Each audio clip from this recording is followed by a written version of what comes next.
Hello everyone, welcome to Deepti's biology class. In this lesson, we will be seeing some kind of reproduction. These are different from the regular sexual or asexual mode of reproduction. The first one is apomixis. Apo means without, mixis means marriage or fertilization, or that normal sexual mode of reproduction, some kind of reproduction is going to take place. Now, it is a formation of new individuals by asexual methods which mimic sexual reproduction, including seed formation, but do not involve fusion of gametes or sex cells. So, what can we say in this apomixis, which is similar to asexual method because one parent is involved, but it is similar to the sexual reproduction. Why? There is seed formation is there, but you have to remember here there is no fusion of gametes. In normal type of sexual reproduction, there will be two features. So we call it as amphimixis. What are the characters of amphimixis? Meiosis and fertilization. So meiosis and fertilizations are the two features of the regular sexual reproduction. Because of these two features, we call it as amphimixis. The organism reproducing through apomixis are called apomix, right? Now this is controlled by gene and individuals are genetically similar to the parent producing them. So if the new individuals are similar to the parent, we normally call them as clone, right? Members of the clone, we call it as gametes. So in apomixis, whatever new organisms are produced, these are similar to their or genetically identical to the parent plant, and now we can call them as clones. So genetically identical organism, we call it as clone, right? In this case, we call those clone as gametes. How do this apomixis takes place? Formation of asexual seeds if the embryo develops directly without gametic fusion. So there will be embryo formation. This embryo is formed without gametic formation. This embryo can be directly formed from any cells of this reproductive, any cells of this embryo sacs.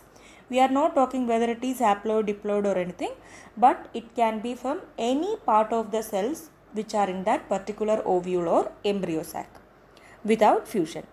Now, another way is that sporophytic budding. If the embryo develops advantageously any bud, or the cells of the nucleus or the cells of the integument can directly develop into embryo.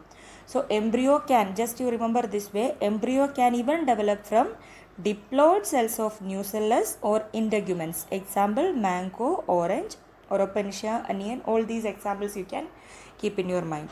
So two way we said, asexual seeds can be formed from the embryo directly without gametic fusion. It can be even haploid, right? Because there is no fusion occur yet. Now we know embryo sac is having the protective covering, we call it as integument. Then nourishing tissues are there, nucellus. These all can even develop into embryo, right? This is also coming under apomixis. Now the second way of a special kind of reproduction is parthenogenesis. It is the development of a new individual from single gamete without fusion with another gamete. So here we are talking about the gamete which directly give rise to new organism. Depending upon the ploidy of the gametes, there are two types of gametes. The gametes can be haploid or diploid. So if the haploid gamete is directly developing, we call it as haploid parthenogenesis. If the gamete is diploid in nature, we call it as diploid parthenogenesis. In haploid parthenogenesis, the embryo sac and its eggs are haploid. So this entire embryo sacs, all these cells, all cells are going to be haploid. Any of these cells are going to form into, normally any of the cell has the ability to become an embryo, but here what happens, the entire embryo sac is haploid and this particular egg which is there, that is directly going to become as an embryo, right? Now in diploid parthenogenesis, the embryo sac acid content egg is diploid. embryo sac is also diploid, egg is also diploid. Why it happens? Because failure of the meiosis during megasporogenesis as well as the direct formation of embryo sac from the nuclear cells. Right? These all cases are exceptional. Remember this one? These are exceptional situations, not in the regular condition. In normal situation, what happen? What is a function of nucellus and integuments we know, right? But in such a situation, what happens? These can even develop into new organism through different method. So diploid eggs can be there, haploid eggs can also be there. Where the diploid will come? When there is failure of meiosis. When the meiosis is success, the egg is developed as haploid one, right? Another one is apogamy. Previous one was also apomixis. This is slightly similar to that. That is apogamy, right? Now, it is the formation of embryo directly from the cells of gametophyte. What is gametophyte? We know, right? Embryo sac is the female gametophyte. In higher plants, only diploid apogamy is successful. That is, gametophytic cells forming the sporophyte is diploid. In lower plants, haploid apogamy is equally successful. In this case, what happens? Any cells of the embryo sac has the ability to become a new individual. Any cells, it can be synergid, it can be antipodal cells, all these cells can become a new organism, right? It can be diploid or else it can be haploid. More than this apogamy, you must remember apomixis. Now, polyembryony. Polyembryony is a situation in which what happens? There will be more than one seed which is formed. More than one seed. Like lemon and all, when you cut it, you can see that there are many seeds which are present there, right? So, inside the seed only embryos are there. We know that inside the seed the embryo develops. Such condition we call it as polyembryony. The phenomenon of having more than one embryo is called polyembryony. Occurrence of polyembryony due to fertilization of more than one egg cell is called simple polyembryony. Now, formation of additional embryos can also occur from different parts of the ovule like synergid, antipodal, nucellus, integuments. If all of them are going to get fertilized, if all of them are going to develop into embryo, imagine these three antipodals are there, all the three are going to become seed. Synergids are there too, they are becoming seed. Normal nucellus are going to become multiple seeds. Integuments are also having so many cells, they all are becoming seed. So there will be multiple embryos which are present within the seeds, right? So these are different situations which are given here. Now you have to remember one thing. We have studied in an ovary there is only one ovule we have studied.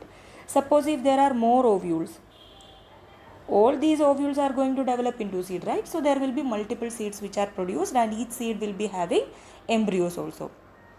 Leeuwenhoek discovered polyembryony in 1719 and the same was confirmed by Schroff in 1929. It is more commonly seen in gymnosperms than in angiosperms. Polyembryony can be false or true embryony. Now, in false embryony, multiple embryos arise in different embryo sacs in the ovule. So, there will be a single ovule. Within that, there can be many embryo sacs. From each embryo sacs, there will be embryos which are formed. But in true embryony, multiple embryos are formed in the same embryo sac. So, in one situation, in both the situation, number of ovule can be same. But in one case, within one ovule, there are many embryo sacs. In each embryo sacs, embryo will be forming, we call it as false embryony, right? Polyembryony.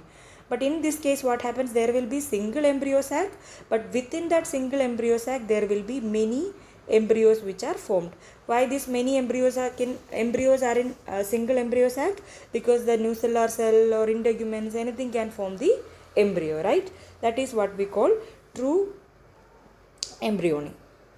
Now, the cause of polyembryony may be the first cause. This is very important.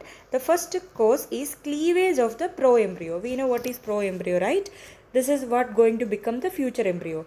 Now, the proembryo is going to divide into number of time. It can be 2, 4, whatever it is, and each are going to develop independently into new embryo. Suppose if this is that proembryo, imagine this is that proembryo, this will divide into 2 and this will divide develop independently and this one is going to develop independently. So we are getting two embryo now, right? Now development of many embryo from other cells of the embryo. Now what happens? In this embryo there are many other cells.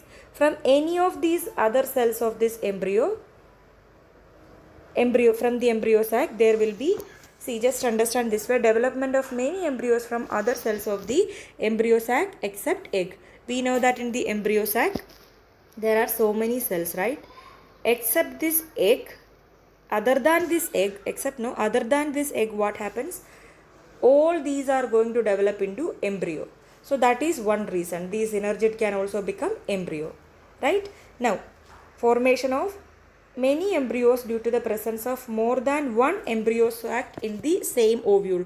We have already told now, right? Suppose if this is an ovule, there will be one embryo sac and one more embryo sac. Both these embryo sac are going to develop into number of embryos. And another one, formation of many embryos from the structure outside the embryo sac. So we know that there is these type of structures were there, right? Integuments, nucellus, all these things are there, embryo sac is there. So apart from these embryo sac, these all things, if it is developing into embryo, that is also one reason. So which are the four reasons by which polyembryony can take place? One, cleavage of the proembryo. Second, development of many embryos from other cells of the embryo sac. We are talking, see, these 2 points almost similar. One is other cell within the embryo sac, here other cell outside the embryo sac, right? Now another reason is many embryo can develop in the embryo sac of the same ovule, right? Within the same ovule, many other cells can produce into or develop into embryo within the same ovule. Now polyembryony is important for practical reasons because genetically uniform parental type seedling can be obtained from the nucellar embryos. That means, see, in such cases what happens, we will get many embryos and at a time we will get many plantlets or seedling in future, right? That's all about different types of reproduction apart from sexual as well as asexual. By this we have completed this chapter and we will be starting our new chapter in the next video. Thank you so much for watching.